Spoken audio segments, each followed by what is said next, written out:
Dicen que un buen libro puede cambiarte la vida, pero pocas veces pensamos en quién fue la persona que nos hizo leerlo por primera vez. Ser profesora de literatura no es solamente explicar autores, corregir pruebas o hacer leer novelas largas en secundaria. También es intentar que alguien se emocione con una historia, se identifique con un personaje o encuentre, aunque sea por un momento, algo de sí mismo entre las páginas de un libro. Yo soy Antonella Abati y vamos a charlar con María Rosa. Esto es Laburos en Foco, el lugar donde hablamos de profesiones que vemos todos los días, pero que pocas veces nos detenemos a entender de verdad. Hoy nos metemos en el mundo de la docencia y la literatura, una profesión hecha de paciencia, vocación y generaciones enteras pasando por un aula, porque detrás de cada profesor hay miles de historias, y hoy vamos a escuchar una de ellas. Para arrancar, quería que nos cuentes un poco cómo es tu relación con la docencia y cómo comenzaste y cómo decidiste ser docente de literatura.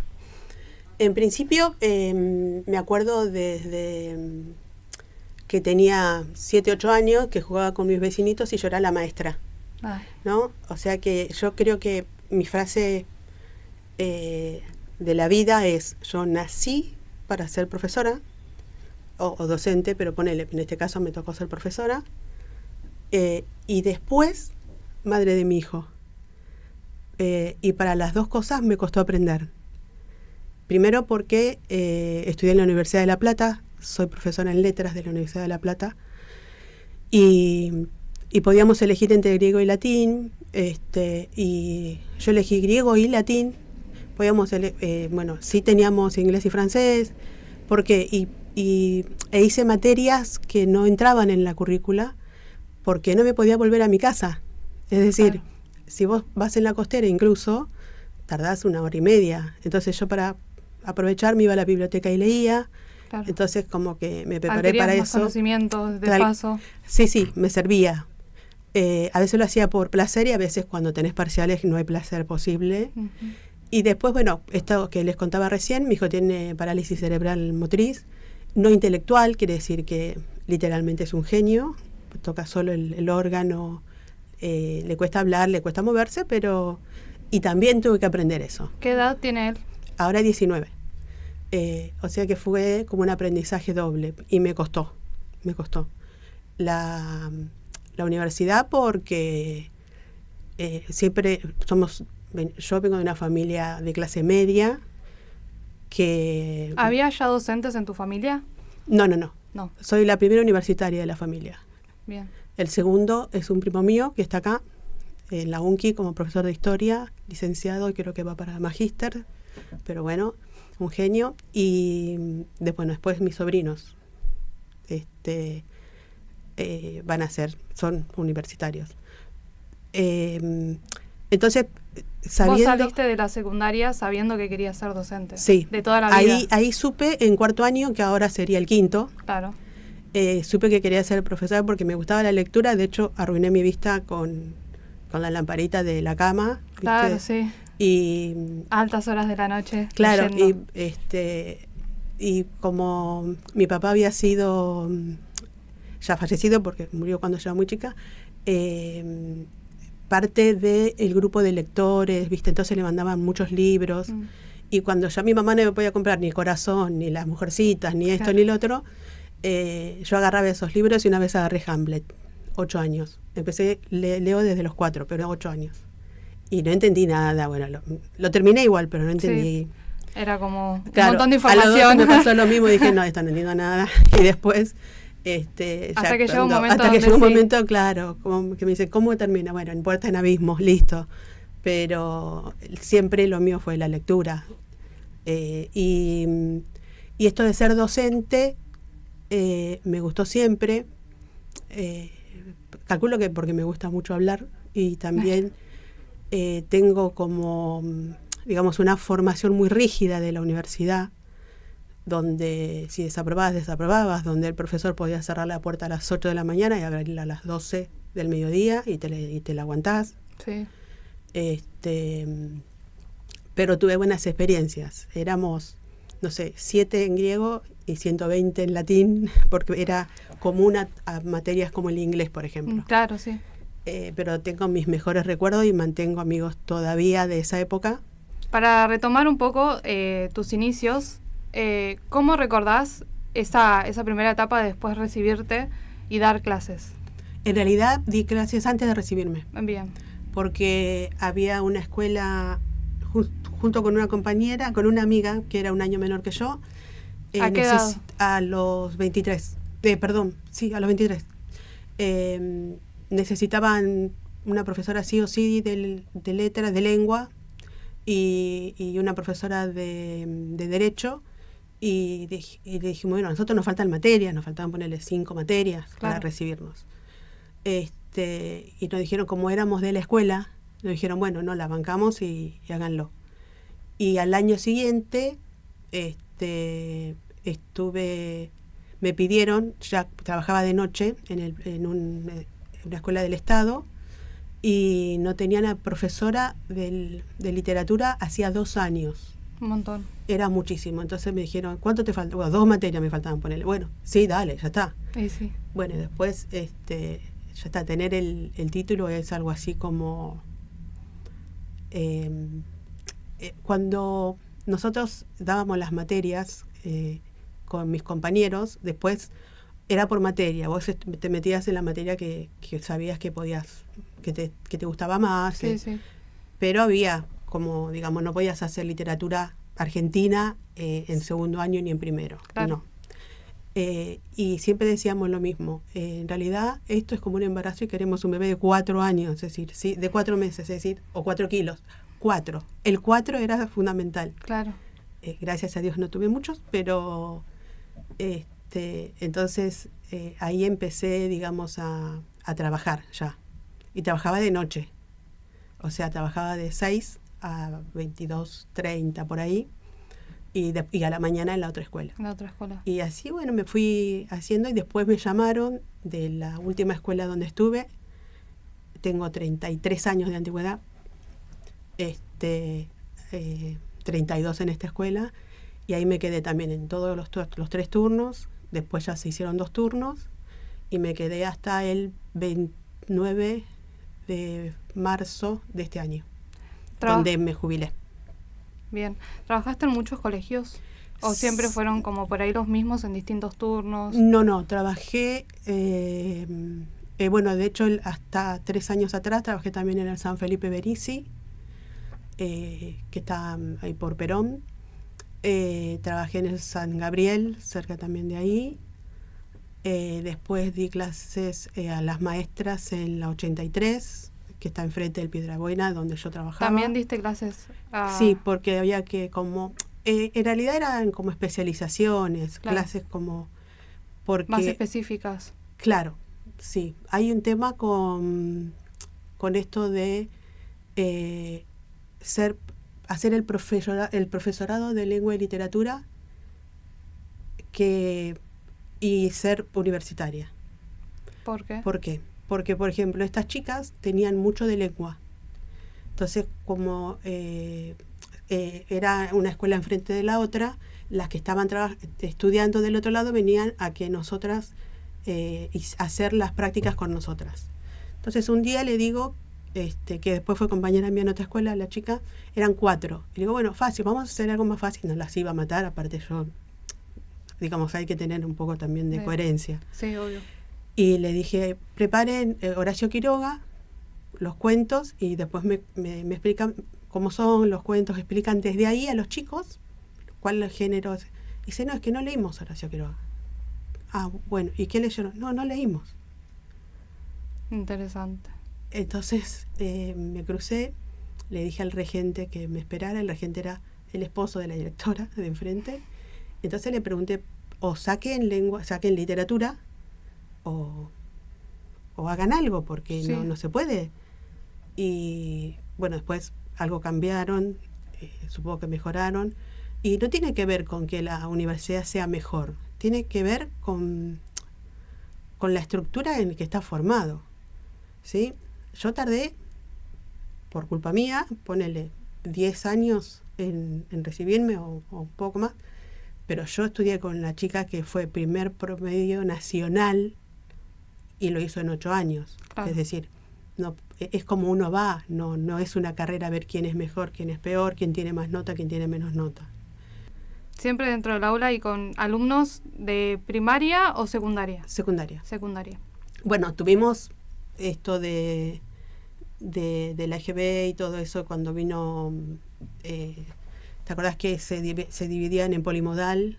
Y sí. Bueno, esa fue para mí la primera caída fuerte de la educación, porque el chico que estaba en tercer año tenía como que arrancar de nuevo el polimodal y se aniñaba como les pasa ahora a los nenes que están en sexto y tienen que pasar de primaria y tienen que pasar a primero de secundaria. Alguno pasa con 11 años. Sí. Sí, entonces para mí eso fue lo del polimodal. Es como un gran choque. Fue una baja muy fuerte de la educación. Y después siguió, obviamente. Vos siempre enseñaste literatura. Lengua y literatura. Sí. Bien. ¿Fue difícil? ¿Cómo te veías vos en ese inicio como docente? ¿Fue difícil insertarse? Y cuando empecé, sobre todo a la noche, sí. Por ejemplo, yo me sentaba al fondo cuando los chicos hacían algo, yo tenía 24 años, claro. Y entraba la regente y decía, ¿y la profesora? Y le levantaba la mano y los chicos se daban todos vueltas, está ahí, porque de verdad se confundían. ¿Te acordás qué año? 94. De secundaria. Quinto. Me tocaba tenía cuarto y quinto nada más ahí. De hecho, yo fui profesora de Darío Santillán, sí. El chico que mataron en la estación de Avellaneda. Sí, qué fuerte. Muy fuerte verlo por la televisión, incluso para mí fue tremendo. Porque él y su compañera, su pareja, que también era alumna mía, fueron cuarto y quinto año alumnos míos, tenían preparado todo como para ayudar a los chicos de la villa y de lugares carentes, y llevaban todo, llevaban libros, llevaban esto, me pedían prestado cosas a mí, cosas a otros profes, comida, entonces hacían algo una gran maravilloso. Organización. Pero él estaba convencido de lo que estaba haciendo, ¿no? Su política estaba muy convencido de lo que estaba haciendo, y la verdad era un orgullo que una persona tan joven se ocupara de eso. Y con tanta valentía, ¿no? Tal cual, y como lo mataron fue tremendo. Sé que su pareja siguió con eso, ahora la seguí unos años, ya hace varios años que no trabajo ahí, pero me dolió muchísimo porque de verdad era una persona distinta. Y así varios, ¿viste? Después, no sé, el Chori Domínguez, que me río siempre, que era compañero de él, que venía de practicar de Quilmes, que ya se iba para River, que ahora estuvo en Grecia o está en Grecia. Bueno, yo le decía, ¿usted es bueno en el fútbol? Sí. Creo que sí, ojalá, le dijo, porque se llevaba pobre, claro, venía muerto el pibe de cansancio, claro, de trabajar. Y por ahí no rendía muy bien no le daba la vida, pobre pibe, claro, porque estaba en todos lados después.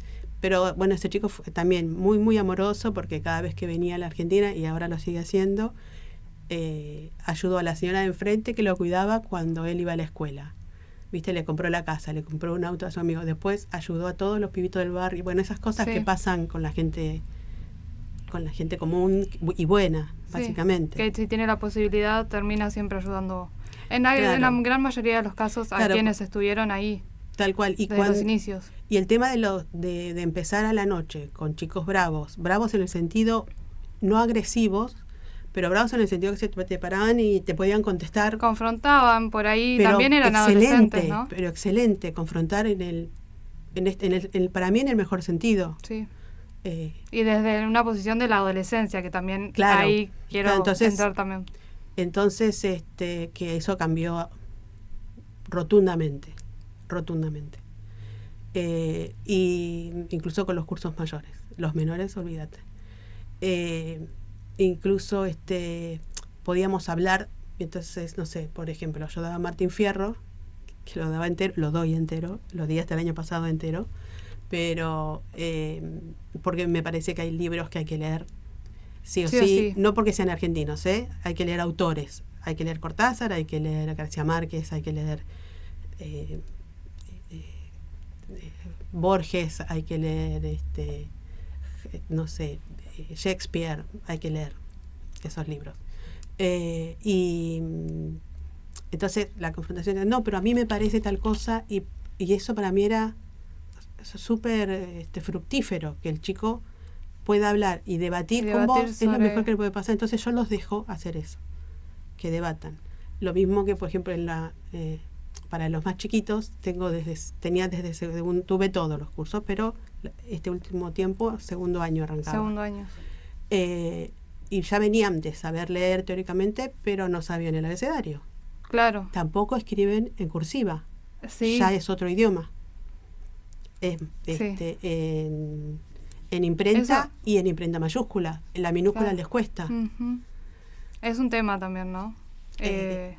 Bueno, ahí estuvo el segundo bajón de la educación. Que fue la pandemia. La pandemia. Sí, que fue la pandemia. Te quería preguntar sobre esto, ¿no? Vos viviste como una gran parte de lo que es la estructura de educación acá en Argentina. ¿Cuáles fueron como, bueno, vos decías que esto después de la pandemia, ¿cómo es el vínculo hoy en día de los adolescentes, de los jóvenes con la lectura? ¿Cuál es el vínculo que vos ves? Para que haya una buena educación, sí tiene que haber un trípode. ¿Sí? Uno es quien empieza a pensar los cráneos que tenemos en el gobierno provincial, que dice, y en el gobierno nacional, que dice, vamos a hacer este tipo de estructura educativa. Uh-huh. ¿Sí? Que mayormente es para los profesores, cargar palabritas, nos hacen tener reuniones y no sabes a dónde llega eso. Pues yo nunca vi que alguien leyera o mandara, por ejemplo, de esas jornadas que hacemos, sí, que nos tienen todo el día, que mandar una devolución. No existe la devolución. Entonces, no existe tal devolución. Para mí hacen un asado con los papeles y está todo bien, pero es un prejuicio mío. Entonces, tiene que estar, es quién piensa la forma de educar a nuestros chicos, a nuestros hijos. La segunda pata somos los docentes, con los directivos que se preocupan y que dicen, chicos, bueno, hagamos esto, porque no es solamente que se sienten todo el tiempo, porque no es natural. De hecho, y además yo creo que el docente también hace como, más allá de enseñar, es un acompañamiento en etapas de formación que son muy importantes y que nos marcan a todos. Sí, y es muy importante también esto de la vocación también, ¿no? De enseñar. Sí, tal cual. No sé, me tomo una licencia mínima. Yo tuve docentes, me acuerdo de literatura, muy importantes con las que yo podía hablar, sentarme a hablar de un montón de cuestiones y te acompañan, y me parece que también la vocación de docentes, no digo que sea fácil. Para nada. Pero sino que es muy importante para la vida de una persona en desarrollo. De una persona que se está formando, tal cual. Sí. Hago un paréntesis cuando vos decís eso. Te cuento algo que me pasó personalmente, hará 20 años atrás. Vino una chica de tercer año que tenía el noviecito en sexto, que eran un amor los dos chicos, y me vinieron a decir, profe, ella quiere hablar con usted de algo importante. Yo pensé, se embarazó, no sabe cómo decirle a la madre, y me dijo, pero quiere hablar ella sola con usted. Bueno, entonces hablo con la directora y le digo, mira, pasa esto. Teníamos directora en ese momento. Y estaba la dueña de la escuela también, y me dijo, si ella quiere hablar con vos, tiene que hablar con vos. Pero fíjate, si no está mintiendo, ¿viste? La típica. Bueno, la nena me cuenta que había sido abusada por el abuelo desde los 3 años. Ella tenía ahora 14 y había comenzado otra vez, ¿no? Como querer hacer algo parecido. Ella se podía defender un poco mejor y le cuenta al novio lo que pasa, y el papá del novio, no sé, es penitenciario, le dijo que hable con alguien de más confianza. Claro. Bueno, era yo la de más confianza, pobrecita. Entonces, bueno. Y suerte que estabas. Te digo, lo cuento porque realmente me marcó un montón. Sí. Cuando salimos de ahí le dije, no miente para nada, por las cosas que me había relatado. Una nena de 3 años eso no lo sabe, Claro. Entonces me dijo, bueno, listo, vamos a llamar a los papás. Y ella me dijo, me decían, pero tiene que decirlo ella. Entonces me dijo, yo si usted no está al lado mío, yo no hablo. No, le digo, yo que estar al lado tuyo no hay problema, ¿viste? Y vinieron los papás, por supuesto, era el padre de la madre, el abuelo, a los gritos, que no, que esto, que no. Pero bueno, muy tranquilo, el director le dijo, mire señora, esto no lo inventamos nosotros, claro. Esto pasó. Y no puede quedar así. El papá no sabía nada, el papá de la nena, ¿viste? Entonces, la señora estaba muy enojada conmigo porque parece que yo le hubiera metido en la cabeza. Sí, que... Dijo, este es el novio que quiere tener relaciones con ella. Y yo calladita la boca porque no me correspondía. Yo solamente estaba para la chica que me pidió. ¿Cómo termina todo esto? Cuando es una escuela privada tenés la potestad de, por ejemplo, la dueña o el dueño de la escuela, de hacer participar a la policía. Y eso hicieron. Eso tardó 3 meses. Llego un día a la tarde, me dice el preceptor, negra, vení, vamos a la sala de profesores. No, le digo, yo tengo tercero. ¿Viste? Como diciendo, ¿qué hacemos con los pibes? Claro, tengo que ir a dar clases. Claro, y no, negra, vení, sentate. Y me dijo, sacaron de la casa al abuelo de tal, le pusieron, como era grande, le pusieron la, ¿cómo se llama? La tobillera. La tobillera. Me dijo, quédate tranquila, ya terminó. Bueno, ahí obviamente como Qué que fuerte. Me puse a llorar como diciendo, por fin, porque ya sabía que ella iba a estar a salvo. Todavía nos hablamos, ya, te digo, hace 20 años, está casada, tiene 2 nenes, tiene una vida plena, gracias a Dios, pero la importancia... para eso la facultad no te forma. Claro. ¿Sí? Tiene que para ser eso no te forma. Pura y exclusivamente la vocación y saber que estás tratando con personitas. Adolescentes. No, pero aparte son y además son una muy etapa también. tan dura, ¿no? Claro, pero son muy frágiles también. Yo me acuerdo, a los 15 no era, o sea, sos frágil porque hay un montón de cosas que desconoces. Sí. Muchas cosas que desconoces. Cierro paréntesis. Volviendo al tema del trípode. La tercer pata es la más importante y la que no existe, que son los padres. No existen. Literal, no existen. Sí, hoy en día cada vez menos. Ese es el problema. Y sobre todo de los más chicos. Nosotros tenemos alumnos, por ejemplo, tuve en segundo, y tuve en cuarto, y tuve en varios, en donde, por ejemplo, no dibujaba nada más, pero no escribía. Claro. Entonces tuvimos que hacer informes, vos como lo ves al chico, te piden informes de, le hacemos informes, Nunca la mamá lo llevó a un psicólogo, nunca la mamá lo llevó al médico. El chico notoriamente tenía un retraso madurativo, que ya de madurativo se había envejecido, porque estaba tan atrás, pobrecito, dibujaba divino. Entonces, ¿yo qué hacía? Le decía, bueno, ya que dibujaste, ¿qué? ¿No hablan esos personajes? Le digo, me aburro claro. Si miro eso. ¿Por qué no haces, o por lo menos a ver qué hablan, qué dicen, de qué hablarían? Bueno, y ahí hacía algo, pero eso no es un segundo año. No. Como tampoco es un segundo año que no sepan el abecedario. Claro. Sí, está como todo muy atrasado. Claro. Esta tercera pata está como... También tiene que ver, yo creo, con una cuestión... el otro día también surgió esto en clase. Tiene que ver con una cuestión económica también del país, ¿no? Los padres trabajan todo el día. A veces los chicos se quedan solos. Sí, lo que está pasando socialmente. Claro. Sí, pero sin dudas. También un montón. Sin dudas. Pero influye en estas pequeñas personitas que en sus propios hijos. Y se atrasan en algo tan esencial como escribir, leer. Tal cual, sí. Que es una etapa muy importante del aprendizaje. Sí, tal cual. Pero... Y como es entonces, bueno, en realidad lo que a mí me parece que tendría que pasar es ayudarlos de alguna manera, mejorando estas 3 patas e imponiendo. Tiene que haber alguien que imponga esto, alguien que diga, bueno, si no viene el padre, el pibe no cursa. ¿Viste? Una cosa muy grave como para decir, sí, tenemos que pasar por eso. Es eso, y a mí, con todo eso y todo, me hacía muy feliz estar en el aula porque me parecía que yo pertenecía a ese lugar. Estaba con los chicos, hablaba con ellos.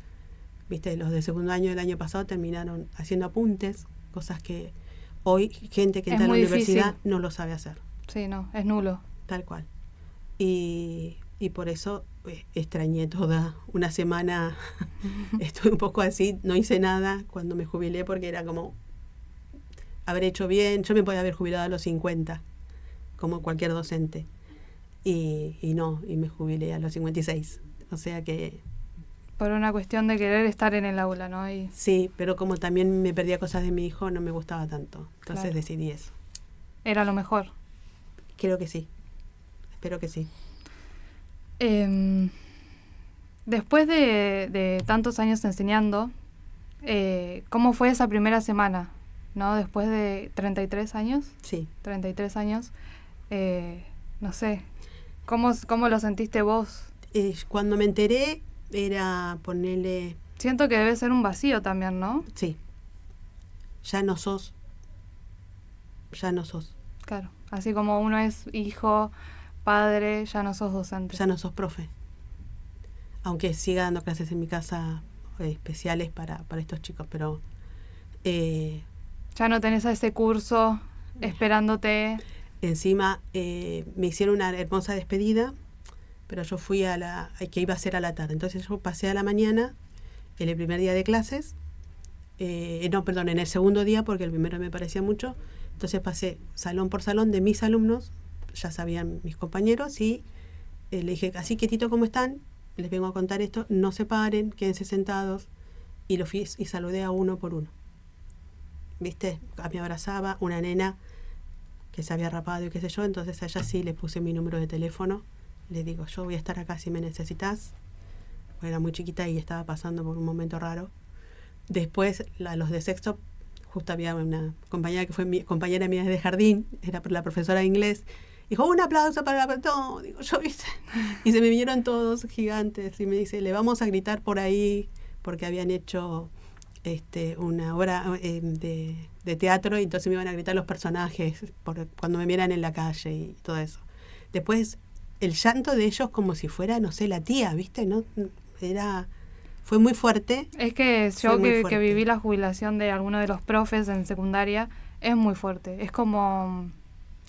Yo creo que así como sentís vos el vacío de bueno, ya no es más profe, sabés que no va a dar más clases y que no va a capaz tratar de la misma manera o con ese amor a otros alumnos. Capaz que vos fuiste el último curso.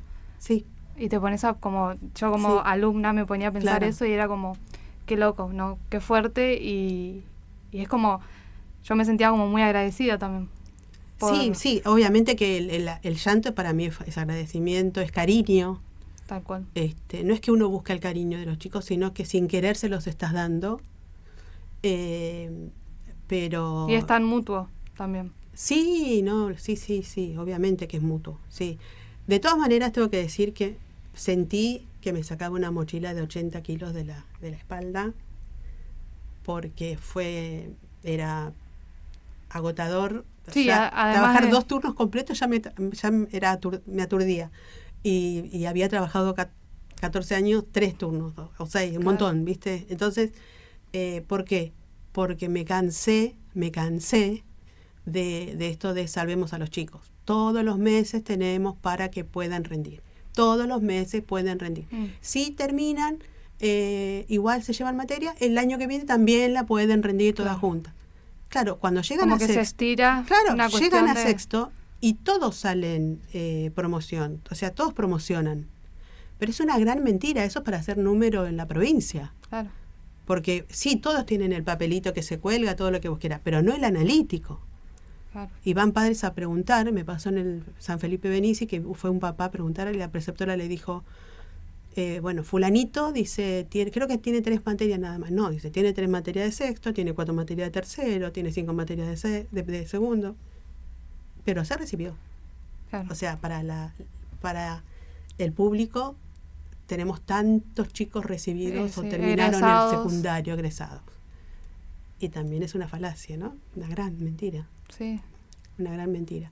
Entonces eso ayudó a que yo estuviera así. Igual estaba un poco rara al principio, por supuesto que lloré porque básicamente yo soy llorona, me sentía extraña en mi propia casa y esto de ser ama de casa eso te iba a no preguntar. era lo mío. Es decir, ¿cómo reemplazaste por ahí tus horas como docente? ¿Con qué lo reemplazaste? O si simplemente por ahí estás más con tu hijo o haces alguna actividad más vinculada a vos como persona, porque ahora no sos más docente, no. pero también hay una persona detrás.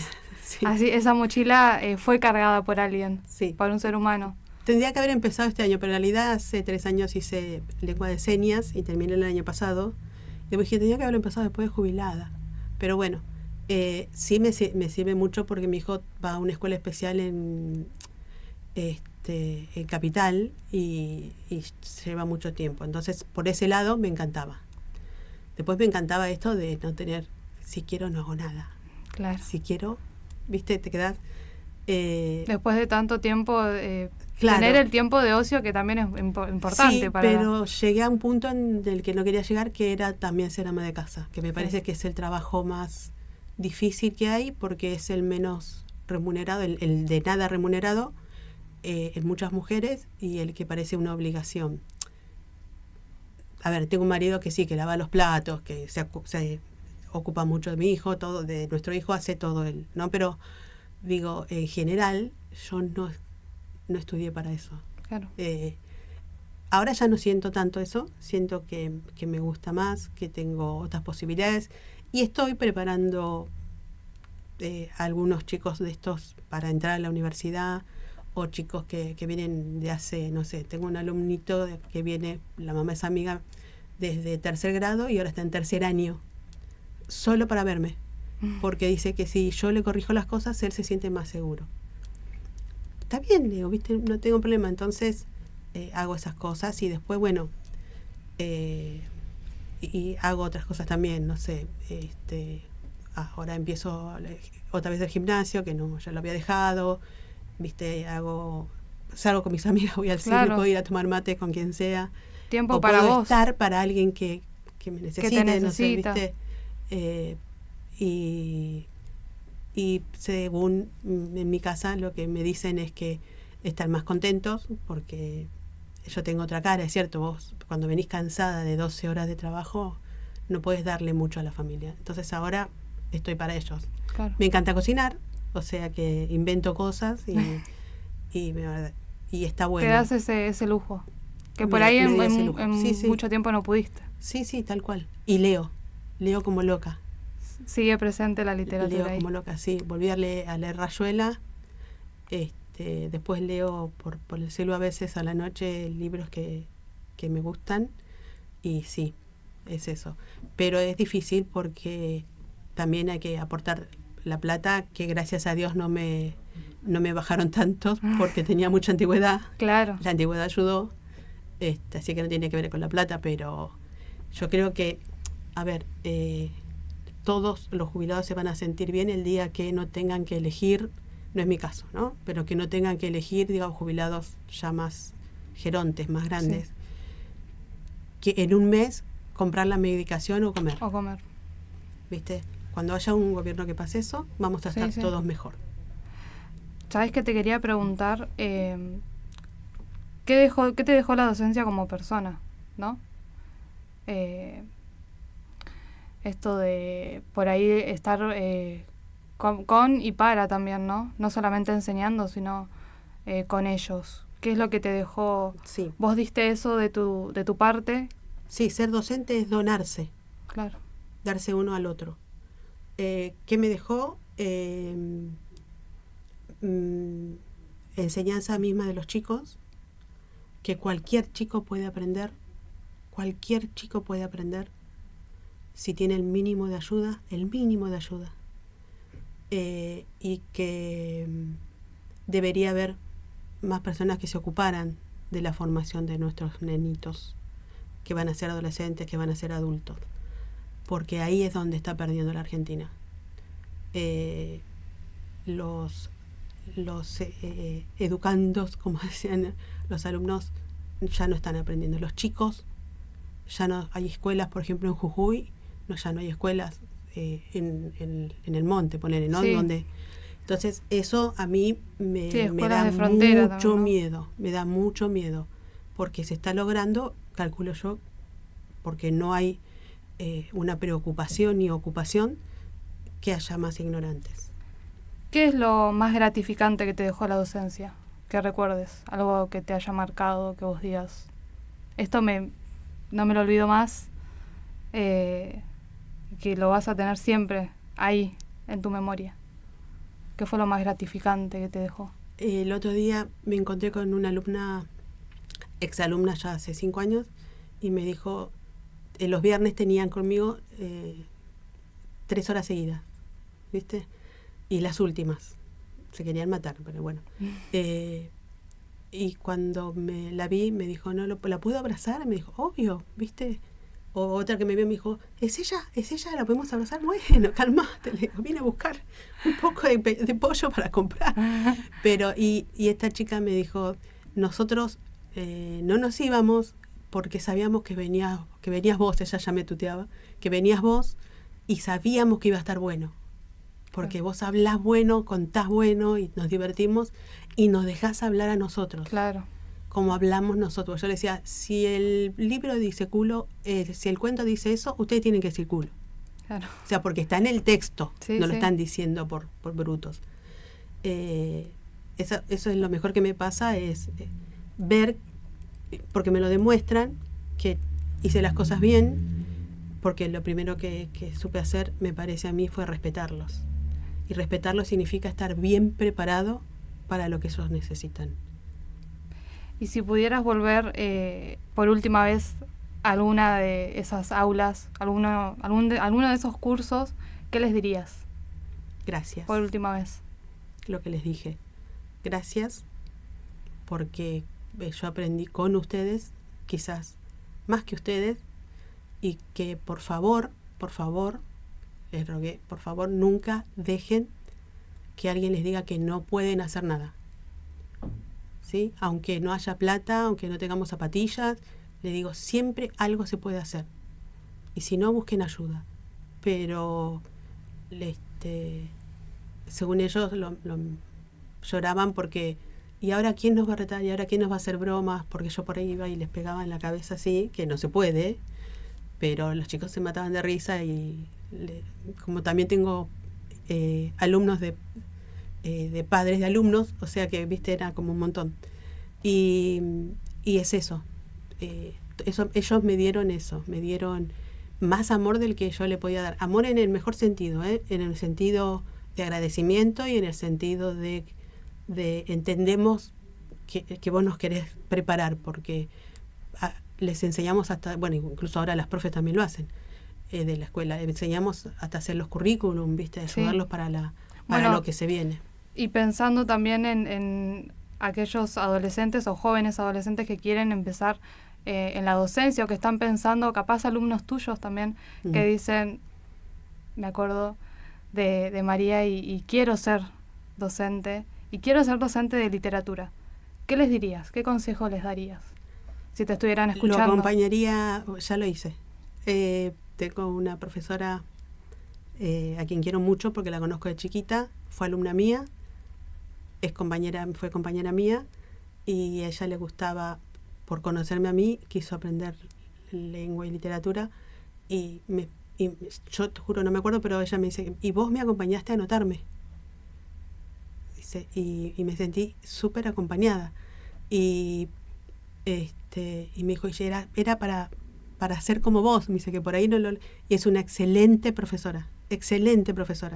Incluso excelente profesora en todo, porque los hace bailar en los actos, ¿viste? Cuando uno juega también un poco a eso, sí. No es solamente el aula.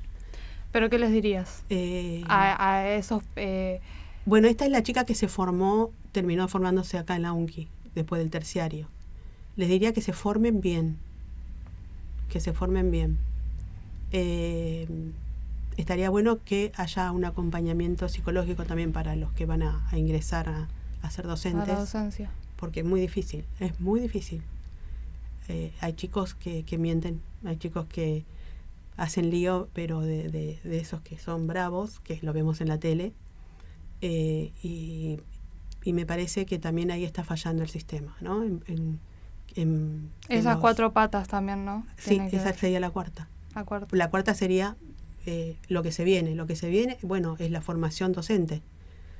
Y no hacer un ajuste ahí también, ¿no? Sí, absolutamente, absolutamente. Sí, porque hay profesores literalmente que trabajan con fotocopias. Bueno, lee esto y hace un... No, vos tenés que explicar. Vos tenés que explicar, tenés que decir qué es esto, y si no lo entienden, repetilo. Y si no lo entienden, repetilo. Y si no lo entienden, volverlo a dar. Hasta que lo entiendan. La pedagogía. Obviamente. Y haciendo risas y con bromas, si querés, pero no puede no aprender una persona. Si tiene la capacidad, ¿no? Gracias. No, a ustedes. Gracias. A ustedes por este ratito. Vemos.